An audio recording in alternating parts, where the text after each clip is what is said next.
I'm a spirit, I guess, in this human form right now who is trying to do the work for humanity, for people. I'm a trauma specialist, and it's something that I'm very passionate about.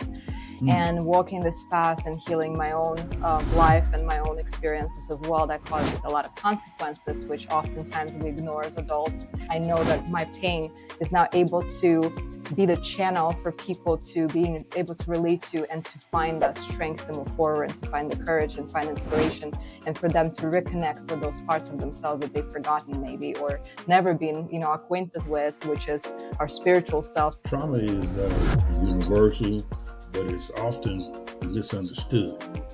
What if we took up all these human construct lens that they put on us and start with a blank slate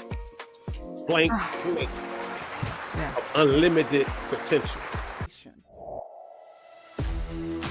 Welcome to Prodigal, the podcast, where we discuss inspiring stories of self-discovery and transformation. Join your host, Don Jackson, and his dynamic co-host, Big Sean, as they lead you through captivating conversations, all designed to ignite your spirit and broaden your horizons. Whether you're on a journey of personal growth or simply enjoy staying up to date on the latest in culture, you've made the right choice. Get ready to be inspired, entertained, and enlightened. This is Prodigal, the podcast.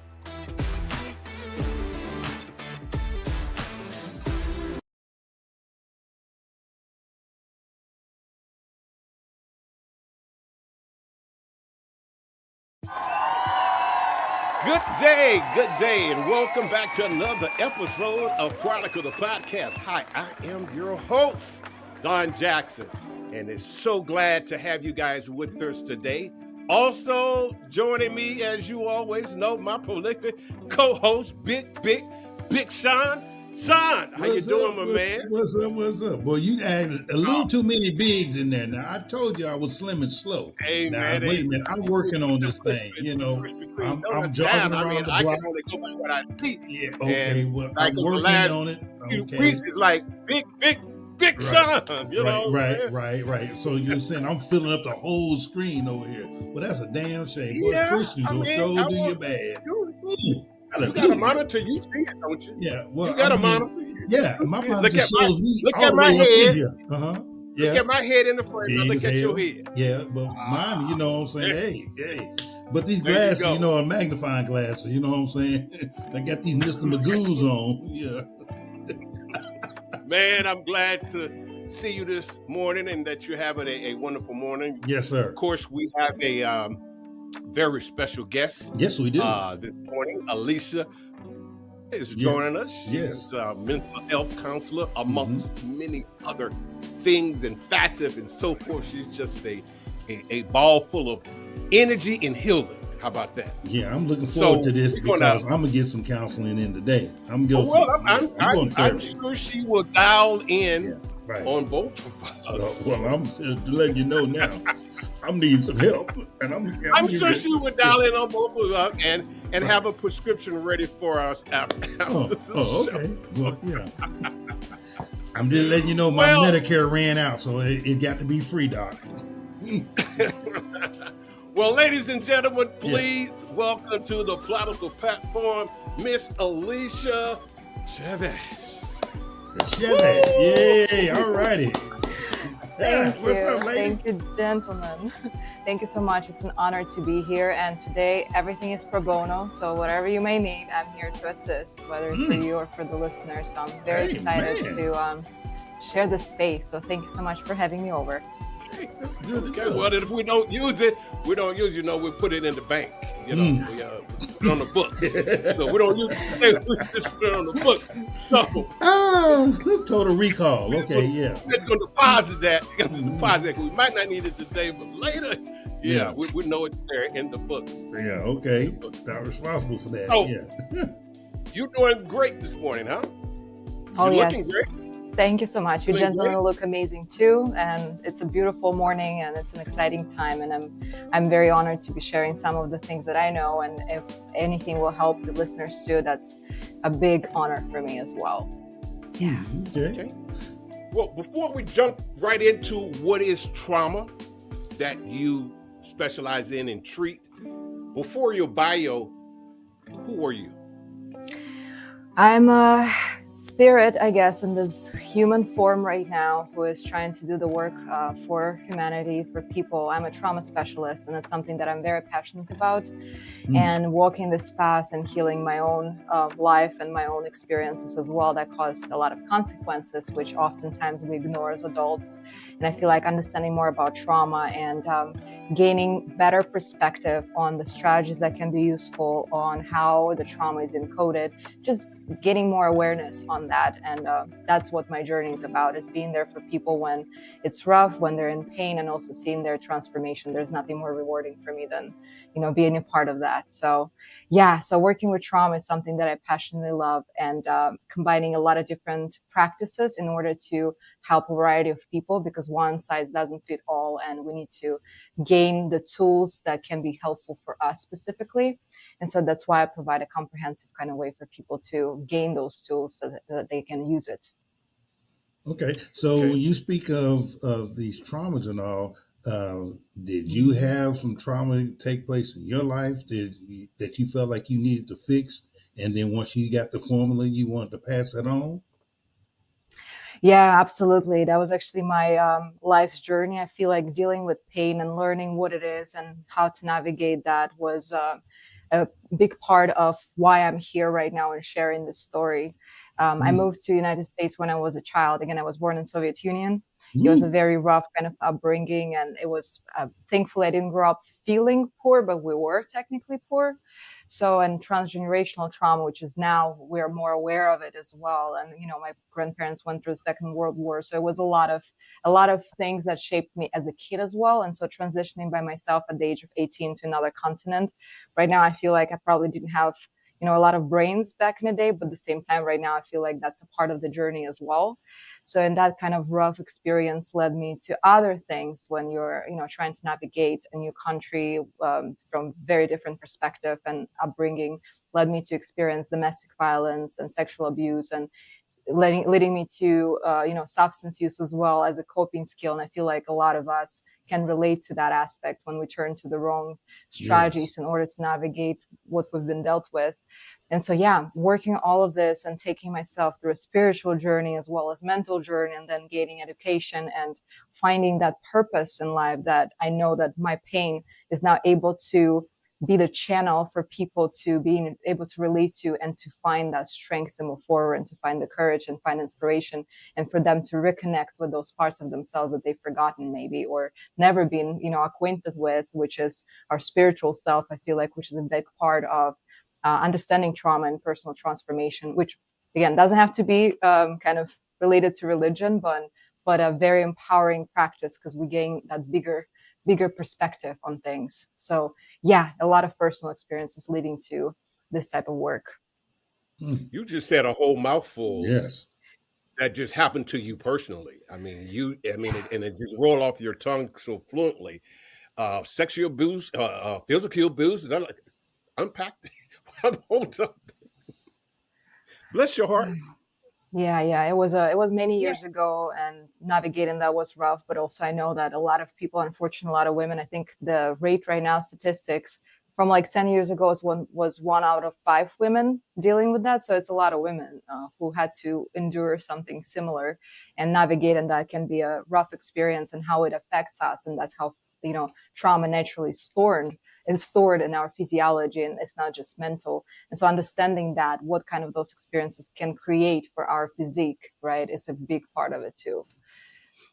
What led to your traumas? I mean, that's a lot. Was that by one individual, several individuals, over a period of time? That was a lot to deal with. Yeah, no, it was one experience. It was very first relationship. Again, I was a late bloomer, so for me that was around 20. That was my first kind of partnership, romantic involvement. And I didn't know any better. And I feel like a lot of us just don't know, if we didn't endure that as children, then when we get to it when we're young adults, it's very disorienting place, because you feel like maybe that's something that everybody goes through. Maybe we should be okay with that. Since you're in a relationship with that person, maybe that's normal. And so I didn't even know I was abused until after the fact, when I started to open up to people and talk about it. And Wow. that became that, I became more aware of it. And I feel like that's a big part of gaining that healing, is first understanding what happened and how it affected you. So So that We brings get up to the it question. when we're young go adults. ahead, Don. It's very Okay. disorienting. That brings up the question. So most people don't know they've been traumatized. Unpack that a little bit.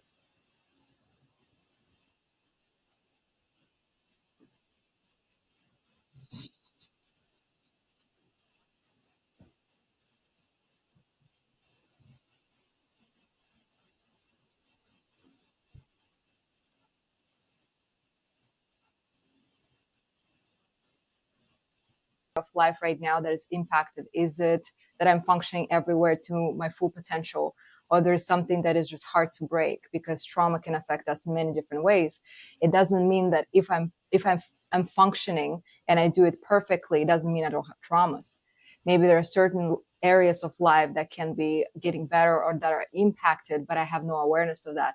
For instance, we can be great employees, we can have businesses, we can be, great as far as our home environment, but we're not able to gain other connections with people. Maybe there's something that's we're missing, and we get too stuck to one person per se, right? Maybe it's codependency, maybe it's something impeding my personal progress, maybe some habits that I'm not able to break.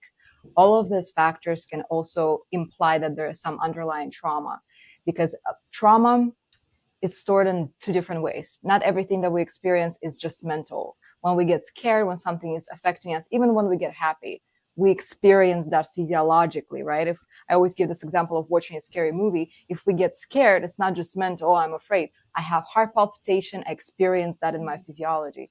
The same happens with trauma. And underneath that physiological response, there's a negative belief about ourselves. But we have no awareness of that, because this top brain, we're going to call it simplistically top brain, and bottom brain, they don't have connection. And so that physiology that happens when we experience traumatic event kind of leads us to encode underneath all that sensations and emotions, negative belief. For instance, I am not good enough, I'm alone, I'm abandoned, I'm unsafe. And then from this point on, that may continue to interfere with our life. I mean, I can function great, but if I feel like I'm unsafe and nobody can be trusted, then I have this lens that's muddy and I'm looking at the world with that. So how likely am I to connect with certain people if I don't trust people or I feel unsafe? It's going to impede my progress in connecting and making those meaningful relationships with others. So we have to understand again in what way our life right now is impacted, and be brutally honest with ourselves. Well, rather than justifying, because we're masters of justifying our behaviors. But if we honestly look at that, is that behavior is good for me? Is this habit is serving me? Is it healing me or killing me? Right? So if we look at it from that perspective, we can gain understanding, you know what, I want to change something. And then we start digging deeper to understand what kind of things we need to change, how certain experience could have impacted us. And it's a journey, it's a process. It's not something that we can just overnight understand and become aware of and find a way to solve it. It's a step after step, and it's hard work. It's funny that you should mention it like that, but trauma is universal, but it's often misunderstood. So I have a question: how are some of the ways, the less obvious ways, that trauma will show up in an individual, and actually they not even know that they are going through trauma or they've been traumatized? Mm-hmm. Well, pay attention to emotions. If I feel often worried about things, even though it's not something that I'm afraid of, that something big can happen. Maybe I feel depressed a lot. Maybe I find myself isolating, but I can also, again, I can justify it. I say, you know what, I don't have the energy. Maybe not having an energy can be also a consequence of that, because naturally trauma can lead to anxiety, depression, to substance use as well. So we have to check for all of the habits that we have and see if we find fulfillment in life too. Because a lot of times also trauma leads to disassociation from ourselves. And so it's very hard. If we're disassociated, we're not able to know that because we're out there. We're not even present in our body. So I feel like understanding if I'm living my life to the fullest, or there's something that I would like to have better. If there's something that the quality of life that maybe I deserve better, but I don't have that. I feel like understanding your emotions first, because emotions will tell us a lot about where we are right now and what's the state of our being. So I feel like just checking with yourself and seeing about your needs and your emotional state first to see if there can be something underlying. I have another question to that. So, trauma and or shall we just say depression? There is no age limit on depression, is there? No, absolutely not. So, for our younger audience, how do you reach them to let them know that whatever it is they're going through, it's okay and it's kind of normal to get them out of the depressed state? How do you address that? How would you address that? Adolescence depression. Ah, um, Adolescence is a whole another field that, again, I try to deal with people 18 plus, and I give a lot of credit to those who deal with that population, with all the respect. But I feel like just there can be a lot of factors for adolescents. I feel like to be going through a lot of struggles, and that can also be and depression based on some traumatic experiences. A lot of times, what I've seen, and people who are older but working with trauma from when they're kids, that are around when they're teens or adolescents, right, or getting a little bit closer to 20s, but not there yet, they experience certain health conditions that can also kind of show them that there is something underneath that.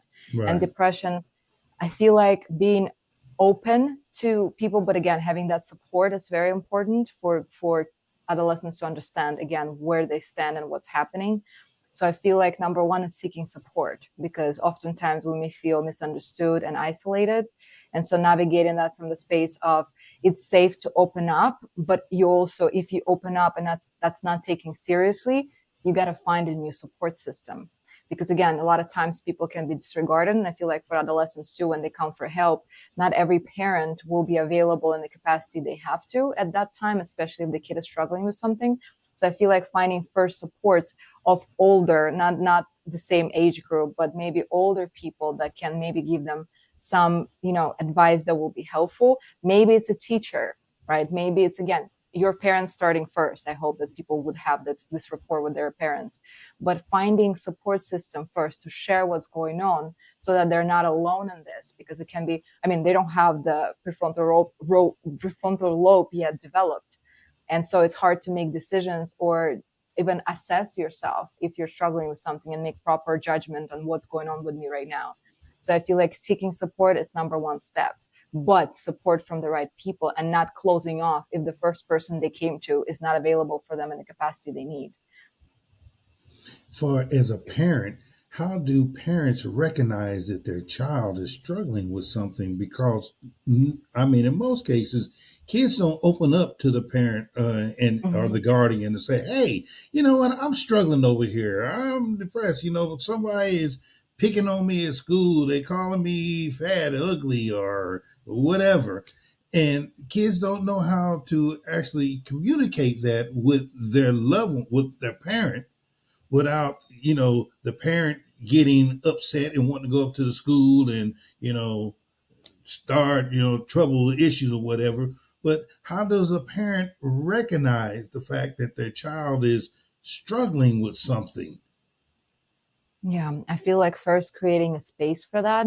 Number one, I think everybody, even if we may feel like, and there can be things that maybe not, we're going to call it not as serious as what it appears per se. But even Okay. then, I feel like exploring what's going on with the child is important. Just giving them that stage and say, okay, well, what's happening? Tell me, like, it's okay. Whatever you feel, it's okay. Because I feel like there's a book that's called The Myth of Normal by Dr. Gabriel Mate. And he talks about providing that space and normalizing a lot of different emotions that kids have.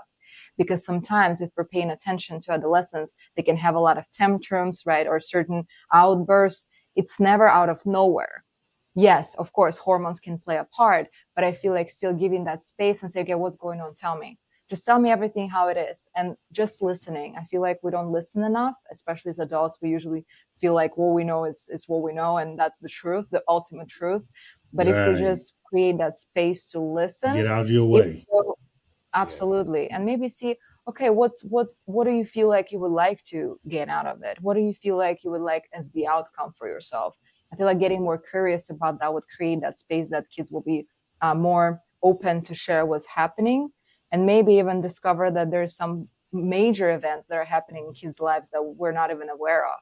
But I feel like giving that safe space, and even if you have an idea why it's happening, suspend it. Allow the kid to share with you whatever is going on, and then you can make a proper judgment. Even if you feel like maybe taking them to therapy, even though as an adult you may feel that this is nothing, can be a good idea to start. Why not? Let the kid to talk to someone who may understand them too. If you feel Wow, like that's big. this is A neutral person. Yeah, that's big.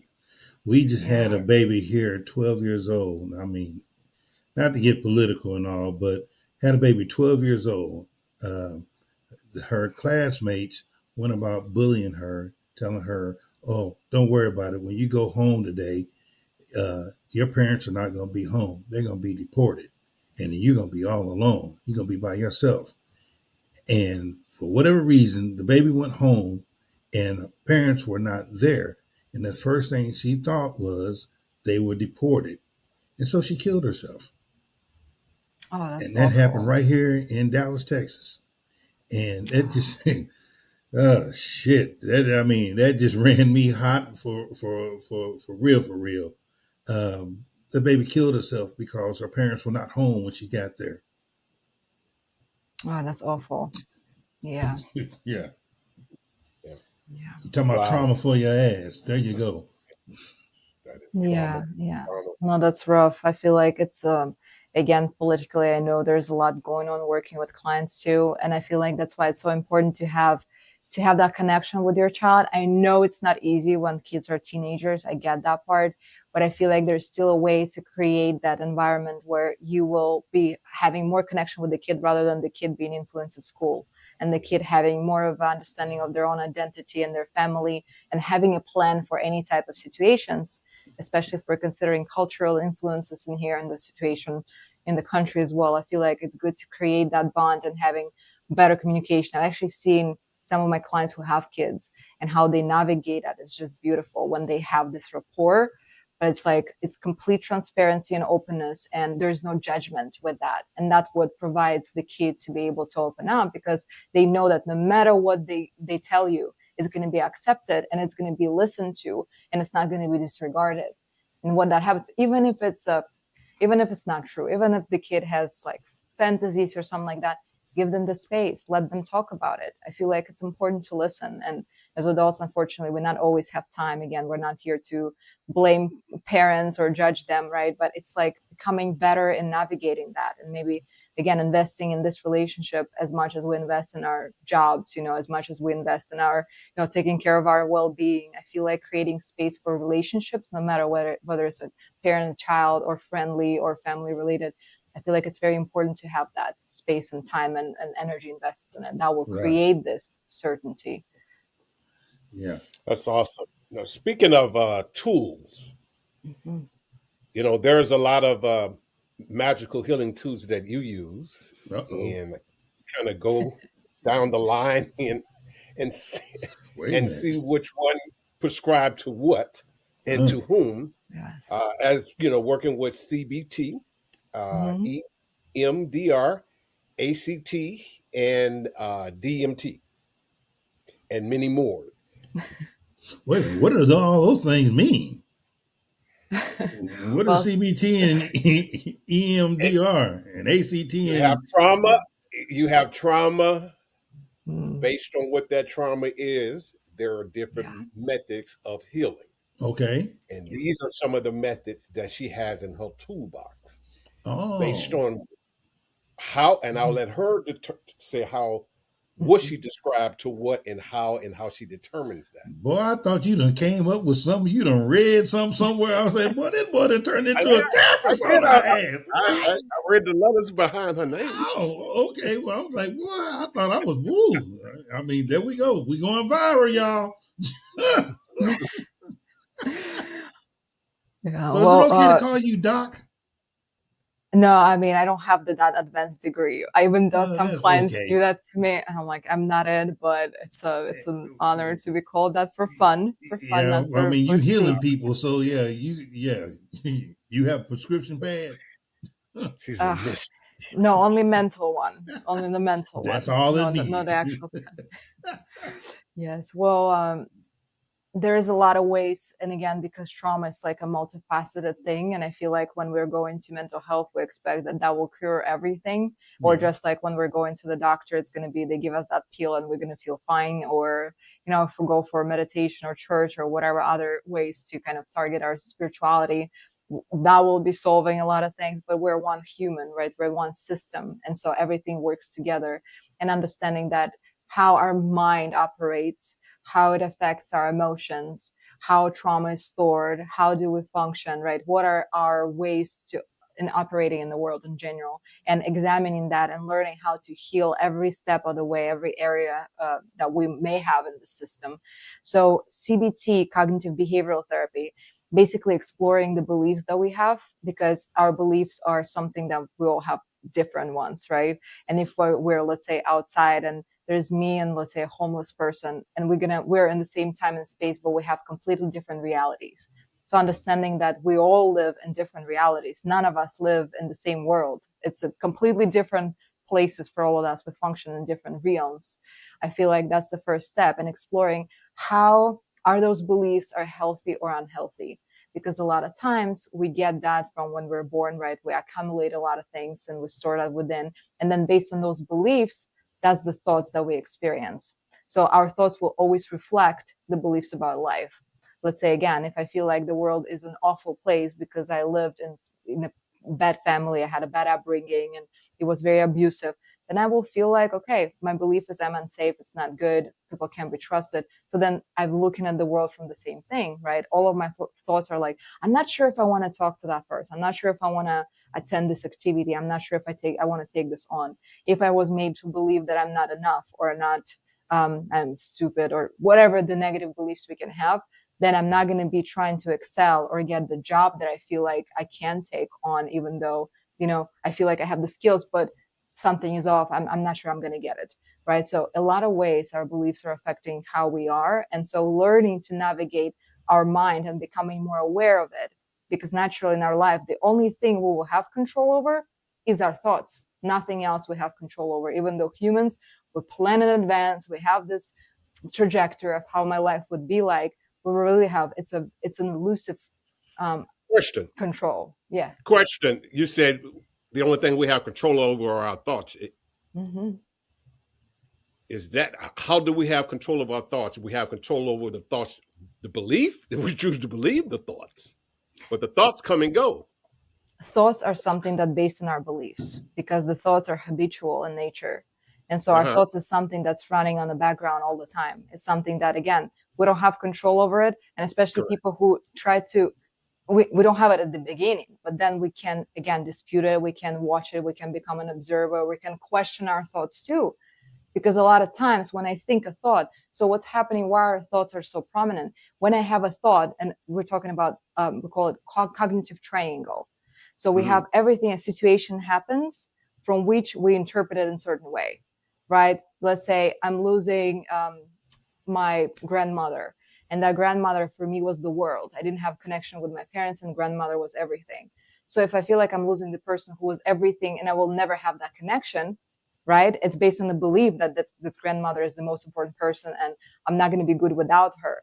Then my thoughts after she passed, I don't know what I'm going to do. She was the only one who understood me. Then we go to feeling. How do I feel when I think those thoughts? I feel bad. I feel sad. I mean, and right, all of this negative emotions. And then from our feelings come behaviors. So what do I do when I feel like my life is over and I feel sad and I feel bad? I may not get out of bed. I may not study enough. I may not go and play with friends, just because my belief was that that person was everything. So understanding and trying to shift and change, exploring, is that the truth? Maybe it's hard, yes, but there are ways to navigate it. Okay, I have rapport with my mom, let's say, or with my parents, maybe with a friend group. Maybe I should go to therapy. Maybe I have to practice with grief. But again, in general, we become more aware of the habitual thought patterns. And then we'll learn to replace that And that's how emotions become that guide for us. Because if I notice, oh my God, I'm awful, like this day sucks. Okay, what am I thinking about? Well, I remember my grandmother again. I'm thinking how it was great with her, and now she's not here. I'm like, okay, stop. What can I think about instead? And then I'm choosing what I want to think about. Is it easy? No. That's why I have a job, because people are not able to master themselves. And I feel like understanding and learning about how you function and learning about your ways and those habitual things that are running the program in our head that kind of afterwards lead us to certain emotions and behaviors. That's what cognitive behavioral therapy allows us to do. It's exploring our thoughts, and then through those thoughts, we see what was the belief underneath, because it's very hard to get to that belief initially, but observing and understanding better, what am I thinking about, and tracking those thoughts, becoming more aware of that. That's the first step. And then we're going into, okay, what can I think instead? And it cannot be something that, something that doesn't feel true, because our physiology will know. But healing starts, okay, I'm open to learning about new relationships in my life, rather than saying, well, I have incredible relationships with everybody else. It's not going to be true, right? To the child, let's say, when she thinks that, or a woman who thinks that. But then saying, you know what, I'm open to seeing other relationships. I'm open, or I'm working on building new friendships that will be fulfilling too. And I begin to change that belief that's limiting me. And I start to give myself a little bit of freedom to see other perspective. Because I feel like one of the things that led me actually to a lot of realization was when once I asked myself, okay, what if everything I believe in is not true? And then suddenly I have a field of opportunities and things to think about that's not what I thought was true. And then I can explore and see whether this is something that can help me feel better or not. Because again, there's so many realities, so many opinions. We can choose if this is something that's weird. That's a weird thought, right? Because I have a different perspective on this.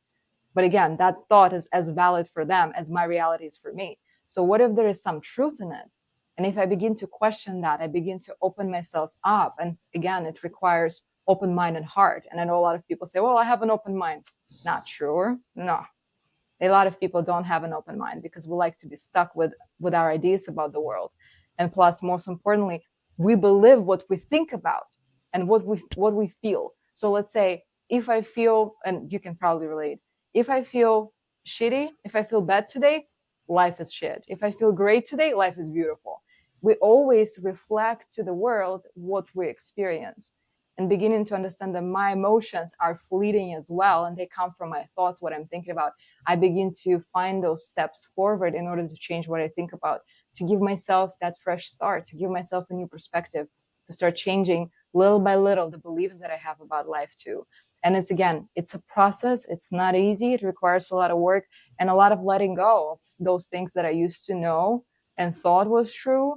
A lot of habits that I have, what things that I listen to, things that I watch, because information in, information out, garbage in, garbage out. What I feed myself daily afterwards reflect on how I view the world as well. So again, it's a very, there's a lot of steps in this. And I feel like, again, just not overwhelming yourself, but even giving yourself that perspective of like, what if there's something better that I can believe about myself? Or what if there's other truth about life that I didn't consider or didn't open myself to? And that becomes that a very gentle, it's not a push, it's a gentle nudge, so to say. What if we took off all these human construct lens that they put on us and start with a blank slate Yeah. of unlimited potential? Mm-hmm. Yes. Yeah. That'd be dangerous. That is dangerous. Why do you say that? What do you believe in that it can be dangerous, a blank slate? What's your belief? Because with a blank slate, at this age, if I had a blank slate, oh boy, I don't know how many things I would go about doing differently. I think whatever I did, I would probably be more strategic in it, because whatever caused me to get caught up, I'm going to try to avoid that. But, I don't know if everything, my personal belief, I don't know if everything that I've experienced in life that we consider to be trauma, now it was traumatic, though I feel that it was necessarily detrimental. I believe that through my trauma, I've grown a lot, and I got to experience a lot of things that helped shape me into the character that I am today. Because through my trauma, personally, through my trauma, shit, if I wouldn't have survived it, shit, it's death. And here I go. So, that's how I feel about it. Trauma is horrible. Yes, it is.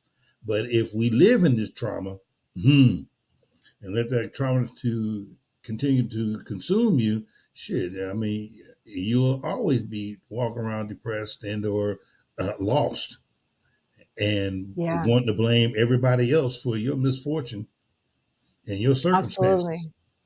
Period. Absolutely. Well, you're on it. And the thing is, this is where we want to get people to, is to Mm, look back and say that this in that trauma there was a gift for me, that I became who I was meant to be. yes, And ma'am. that's that spiritual perspective that I'm talking about when, again, considering Right. kind of trauma. Viktor Frankl, the book Men's Search for Meaning, wonderful tool for everybody. It's the man who went through Holocaust and he survived, and he created this masterpiece for people to learn from and find meaning in their experience. I mean, if he was able to find meaning after Holocaust and throughout it and having this idea brewing, I mean, we can do it too. And that's Yeah. the end result. In Blank Slate, I don't think we're meaning like completely wiped out all of our history. Trauma will always be a part of our history, but it doesn't Mm-hmm. have to be a part of our story. When it's Right. still a part of Okay. our story, there we get stuck. And I feel like the healing process, it's not about that doesn't exist anymore, I'm good. No, it's the opposite. That trauma adds a shape to it. It adds to a beautiful gift to our person now, to our identity now. Because now we create this channel through that pain that we've had, and we're able to contribute to the world with something that we transform with it and through it. And so that becomes that, again, I love trauma. And it Mm. sounds weird sometimes Right, when right, I say it, people are like, what do you understandable. mean? We get it. We get it. But we look back and we didn't say, oh my God, I was so happy. That was a great time. I grew so much. I evolved so much. We never say that. But when we look back and say, oh my God, that was a horror of my life. That was a deep hole. I went through hell. I've changed so much, and I've become so much better and so much stronger. Only through those moments we can grow. And that's why I love working with trauma, because people can get such an insight and such a liberation and such growth and evolution through it. And that's why I love to be a part of it. I don't consider myself to be a healer per se. When people say that, naturally, probably that's what it is. But I just love that transformation happens in my presence, because people can take what I'm giving them and they can either run with it or they can disregard it. And that's going to Yeah. be on them. Their success or their failure, so to say, or their stagnation, it's Right. not my fault, right? But I'm just so honored to be a part and be in a space where that transformation takes place with that human, and just being in that presence is an empowering experience for me, and seeing what people with struggling souls can do for themselves after experiencing something so tremendously painful. Probably in your case, right? You took it, you integrated, you processed it, you worked through it. Was it easy? I'm sure it was not. No, not at all. No, Everything it's a was, process yeah, there was a every day. transformation in there, you know. Yeah, transformation it's a continuous journey. And I ditto to what Sean said, as well as yourself. Um, Trauma, it takes impending to change, because impermanence is forever. So there's going to be some There's gonna trauma be some, yeah, there's gonna be some good days and be some bad to days. make you think different, to like, no, this is not right. There's no, this is, and until you finally get fed up, and then you start to seek. And then once you seek, segue over to the spiritual side, we only suffer because we think we are separate self. Mm-hmm. And one of the victories that I got 1,051 of them, but I'm gonna tell you one victory out of one person's trauma. This podcast itself, this whole the movement behind this was birthed out of some trauma. Yeah, I'm not surprised. Yeah, there was some major trauma going on, and it could have been life and or death. Well, when someone chose the one to live, then, found purpose and figured out what they want to live for. And then just brought me along for the journey. That's what that is.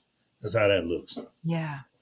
So what did you go ahead. Sorry, what did you actively do to work on that? What was your tools that you utilized? The tools that I use, well, speaking of my trauma, I'm kind of like Sean. I don't really call my life trauma. I grew up very strict, a PK's kid. And I always had a different outlook than they did growing up. And it was, and as we lived life, I just thought on my own. I always sense other things. I hear what you're telling me. I'm trying to apply the prescription that you're giving me, this religious prescription, but I'm not getting those same results. So I can't be in continent dissonance with you guys when we're not getting the results, but yet you guys are still doing the same thing and the same thing.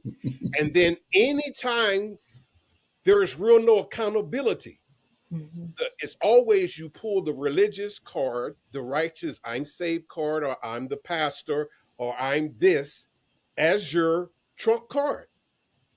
But there's never really no accountability. You never go get counseling. You mean you've been saved all your life and you're a super Negro. You're super spiritual. Yeah. And it's just prevalent for people that are born in the church. Yeah. They never think they're supposed to have any problem. But then it's almost like you can never test that. Well, yes, you can after a season. Oh, yes, it's time to put the grade card out. Let's see. And that's kind of what happened to me generally. And then once I started deconstructing from Christianity, and then I had a heart attack. And I had a near-death experience. And then when I seen the doctors working on me and so forth and so on, and coming out of that, it's like, I got to go do some more scholarship. I got to see what this is. And then in my searching and through introspection and really not say sitting under a lot of people, but just really getting to myself and exploring outside of that which I was normally taught, then things start to make sense. It started to like, well, I'm only suffer because I'm Don.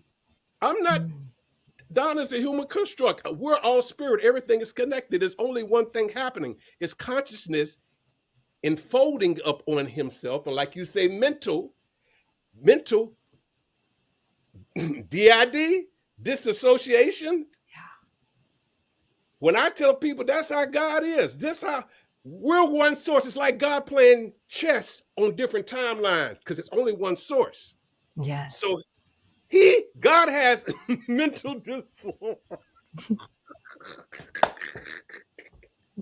God has a mental disorder in the sense that this is how he does. This is how it does what it does. Yeah. And so if you can unpack that, since you're a mental health therapist, the disassociation part. Yeah, well, I feel like DID that you spoke about, this dissociative identity disorder,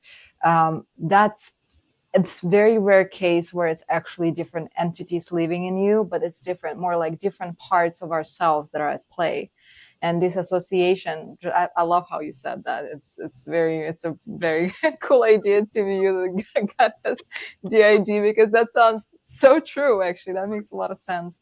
But for trauma, again, sometimes we get that part of ourselves that's been activated because it needs to protect us, right? So let's say if it's a child, sometimes in adults there's like a 5-year-old child, or there's a teenager, or there is a different part of ourselves like feminine and masculine. There's usually something associated with that, and that's how we get this separation.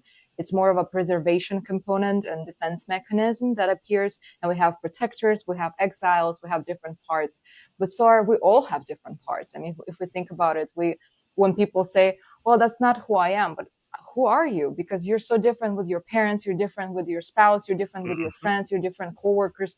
It's like you have so many faces. Which one is real you? You can't say that one is more true than the other.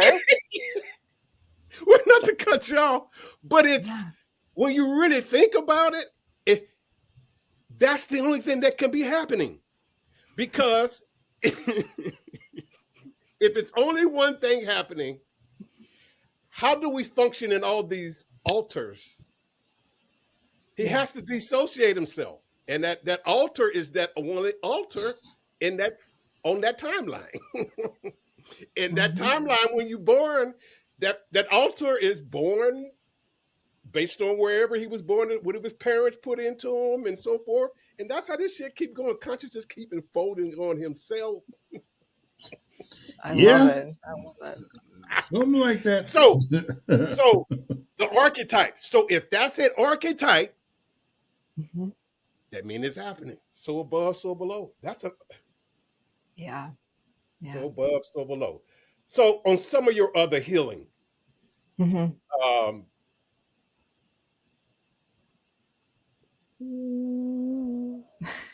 Lord, not the cup. She got that real shit. Sound healing, yes. Sound healing, beautiful. One of the most amazing things I feel like on this alternative medicine list that I can think of. And I actually served people in detoxes and rehabs, right? I've worked as a sound healer in a rehab center, and people were getting results that are much better from this relatively normal folks that we call in a community, right? I love doing sound healing in general. I get benefits from that. Everybody do. So everything in our body vibrates. Every single cell has a vibration. We know it, right? That consciousness at play. And when something is off, when we're anxious, maybe we have a physical injury, when something is not okay, our overall vibration becomes incoherent. So we have this dysfunction in an energetic field, and that's actually observable and noticeable by others too, because naturally we are telepathic beings. We have, even though some people don't have desire to access that, I would say they have the access, but they're not really in tune with that. We can all develop that. We can practice that, and we can really work on having that. But some of the simple things of how it is already at play and it's already working is when we sense other people. Sometimes we see someone walking into the room and we don't know that person, but we can be immediately drawn to them, or the opposite, we can be repelled by them too. We all have probably those experiences when we sense into these energies. That's exactly, your energy is reading someone else's energy and making a judgment whether it's safe, it's not safe, maybe I shouldn't come. And a lot of times we ignore that too.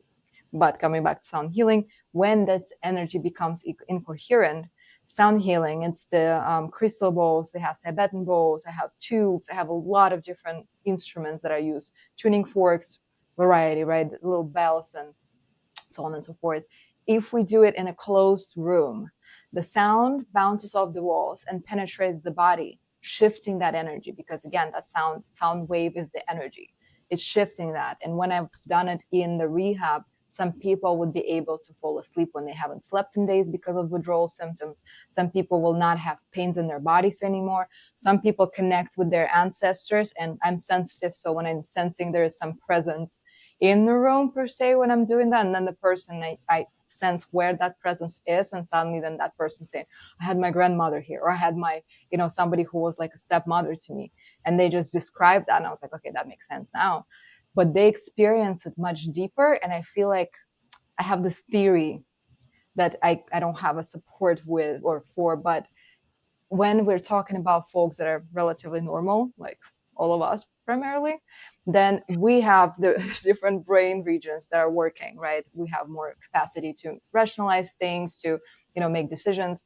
When the folks have the brain capacity a little different, when after substance use, sometimes certain parts, what they say in the field, right, is that their brains are impaired in certain areas, they're not working as much. But then maybe the other parts of it can be easier activated, and people have access to more of that energetic component and this extrasensory perceptions and abilities that they have. And so it's easier for them to tune into those energies that are not rational or mental, but sensing into it. Because I've seen tremendous results from that. And again, seeing people not having body aches or being able to sleep in the room. They're snoring. They were just saying how they can't sleep for days and it's been a struggle, and they're snoring in the middle of the session. I love it. It's like an extra healing tool, right? The sound of it. Are we talking about any psychedelics at all, or what? Not yet, no. That's just the sound healing. That's the sound. Oh, Lord. Moving from the sound healing, let's go into the DMT. Whew, she said, not yet. Yeah, and if you can elaborate, let's go into the psychedelics Well, ayahuasca. therapy, ayahuasca. Well, it's not really therapy. I don't perform that. I want to be clear because that's going to be illegal for me to do. But integrating Oh, people after their experiences, number one, again, I've been through it. Psychedelics in a way of ketamine assisted psychotherapy, that's a little different story. DMT is like that ayahuasca component. I know mushrooms. DMT. Yeah, DMT. That's what ayahuasca is, kind of the component, that the main component of it. For me, that served. I've been with this practice for many, many years. It started in 2017, and that gave me tremendous amount of healing of my own traumas, and that was a very powerful experience. I love this practice. It's the medicine for my soul. It's not for everybody, so I want to just be clear, because that's not a solution to all the problems we have. It may be a solution for you, but again, it doesn't have to be. But as an addition, if people are able to do that based on their medical history and recommendations, but their provider and anybody who worked with them, because there are some contraindications to that practice. But if that's something that people feel called to, and they really have intention to heal, and they really have a problem that they want to solve, this can be an incredible help to them to deal with that. Beautiful modality. Again, it served me.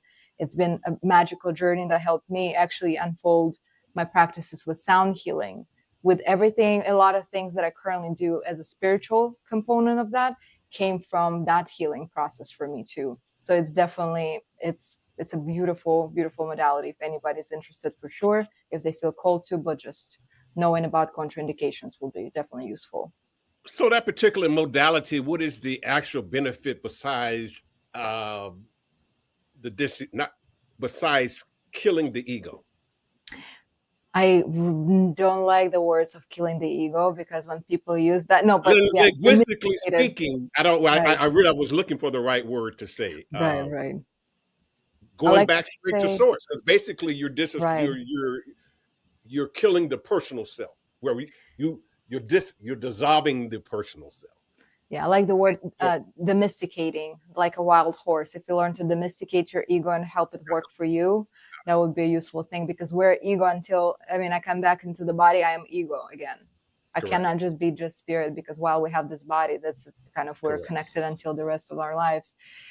It works on multiple brain regions. It allows us to go backwards in the memory and reprocess that. So we bring different perspective, as if we're talking about just scientific part of it. We have the visual cortex is activated, our memory component, hippocampus, is activated as well. We're able to reprocess the past just like we would after 10 years of therapy.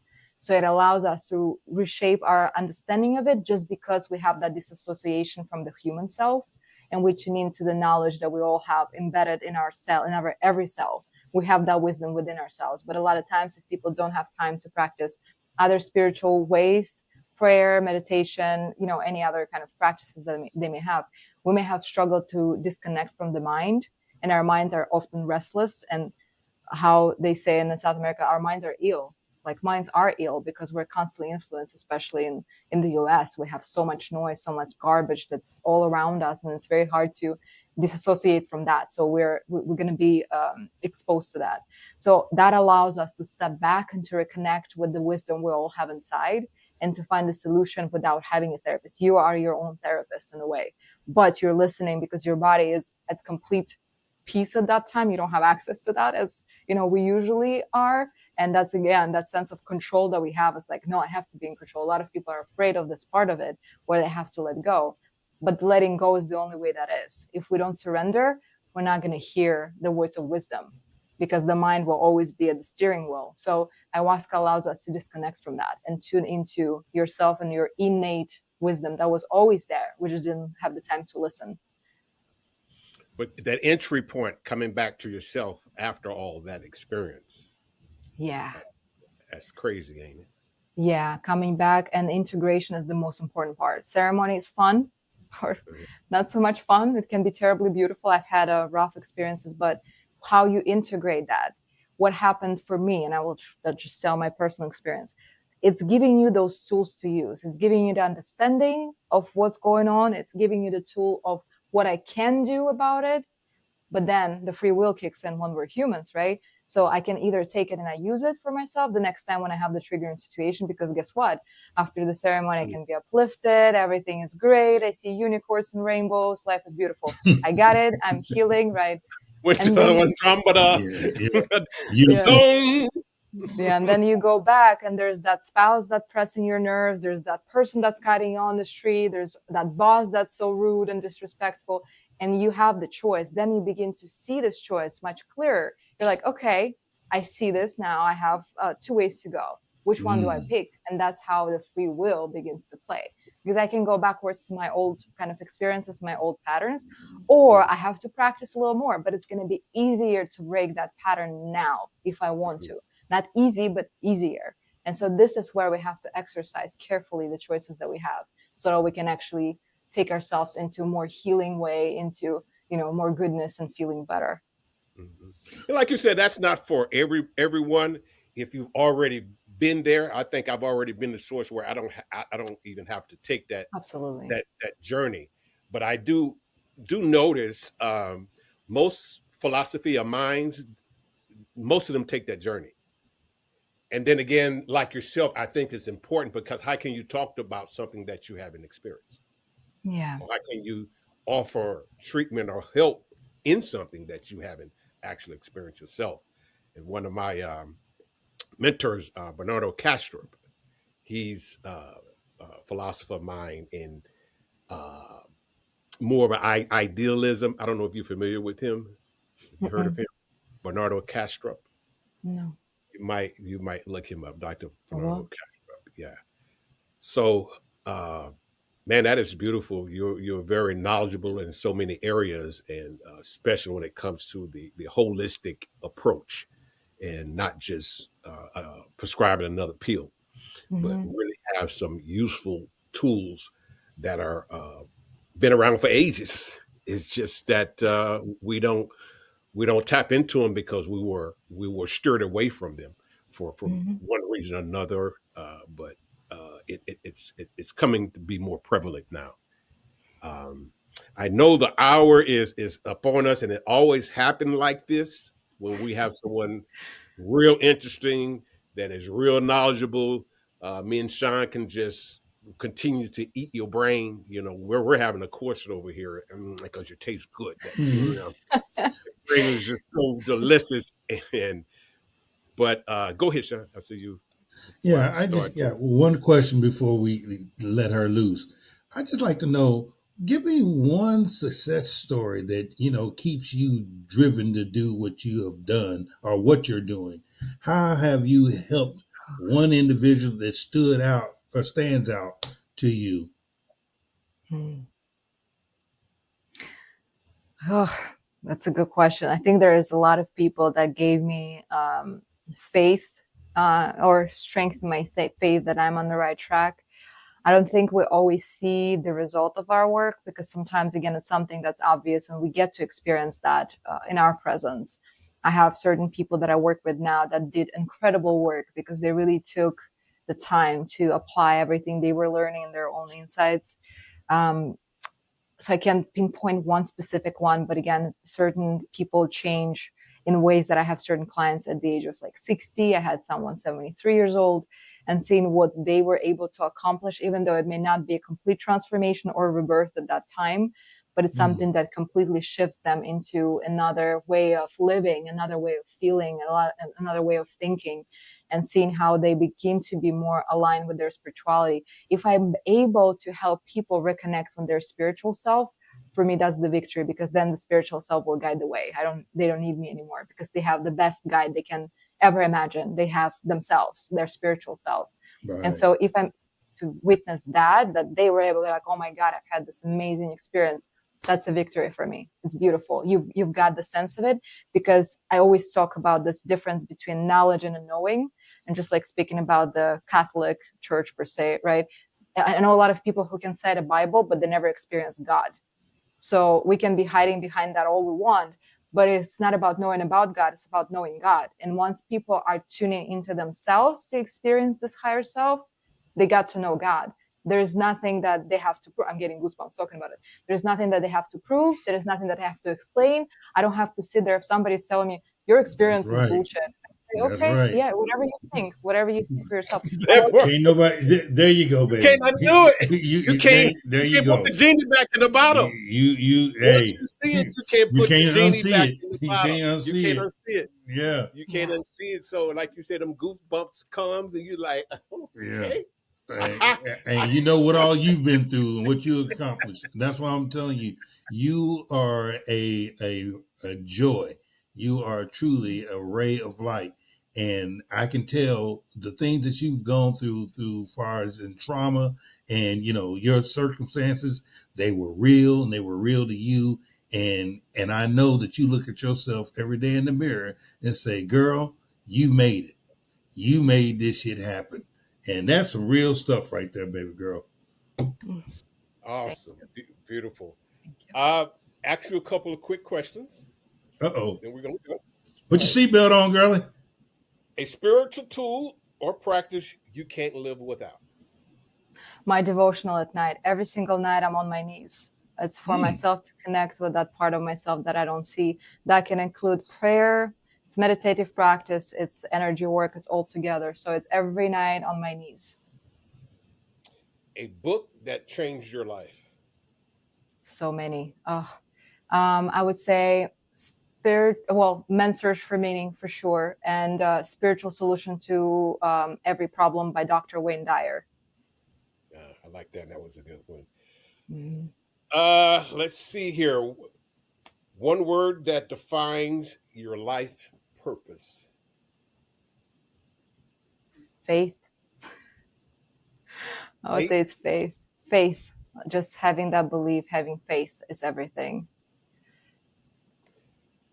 Your message to the world in one sentence. Spend time with yourself to know yourself. Yeah, I think it's important. Yeah. Well, go ahead, Don. I'm sorry. No, go ahead before I wrap. I was just going to ask her, you know, where can people connect with her? Where can we all find you? Because that's important. We need to be able to do that. Yeah, so I have a website. It's www.since.life. I have Alisa_art as a Instagram, and Alisa Gracheva. If you Google me, probably you'll find me. Psychology Today has my info. That's how people can find me as a therapist. And again, my personal is Instagram and my website.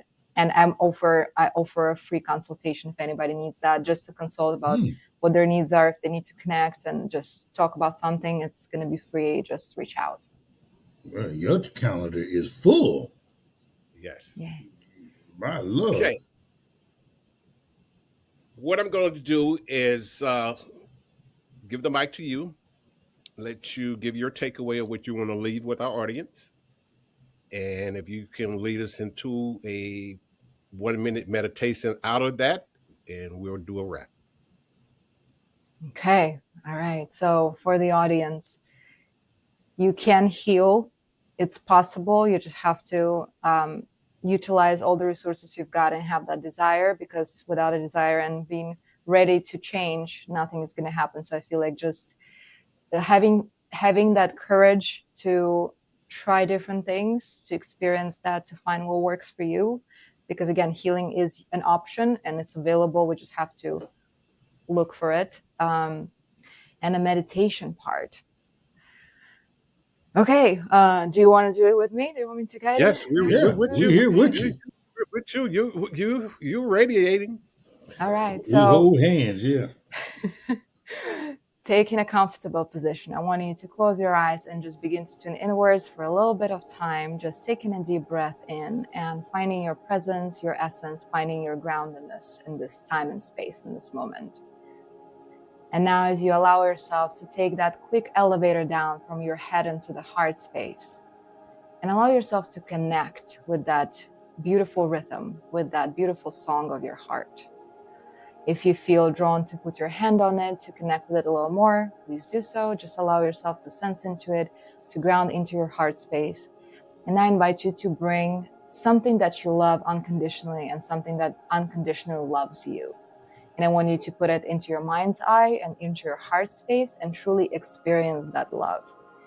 Taking a few deep breaths in and out, allow yourself to strengthen that connection to the image and the sensation of that love and the feeling of warmth and whatever that brings. Maybe there's tingling, maybe there is that beautiful, exhilarated feeling of warmth as well. Just sense into it. And as you continue to tune into that, allow yourself to take a deep breath into the heart, opening it up. And as you exhale, shift that energy everywhere within your body. Allow that wave to take place and to go to all of the parts that may be anxious, that may be tense, and allow this beautiful sensation of unconditional love and that presence, your energy, to radiate to every part of you. Take another deep inhale into the heart. And another, expand it even more within your body and outside of it, creating that beautiful sphere. And allow yourself to stay with that energy for a little bit more. Another deep inhale into the heart. And now send it to every part of your life. Feel that wave. Now you completed your quick healing process and allow yourself to just sense into this. You can now come back and open your eyes when you feel ready. Oh, yeah. Ladies and gentlemen, you've been listening to Prodigal The Podcast. I'm your host, Don Jackson, co-host Big Sean. And once again, thank you so much for joining us. Alicia, we have had a very tasty meal today. And I know you have set the tone for the rest of the day and the week for some. Once again, Amen. Thank you. Peace, power, and love. Thank you for tuning in to Prodigal, the podcast. We hope today's episode inspired you to embrace your own journey of self-discovery and transformation. Don't forget to follow us on social media and subscribe to the podcast so you never miss an episode. Join us again next time as we continue to explore the ever-evolving world of culture with your hosts, Don Jackson and Big Sean. Until then, keep discovering, keep transforming, and keep being the amazing person you are.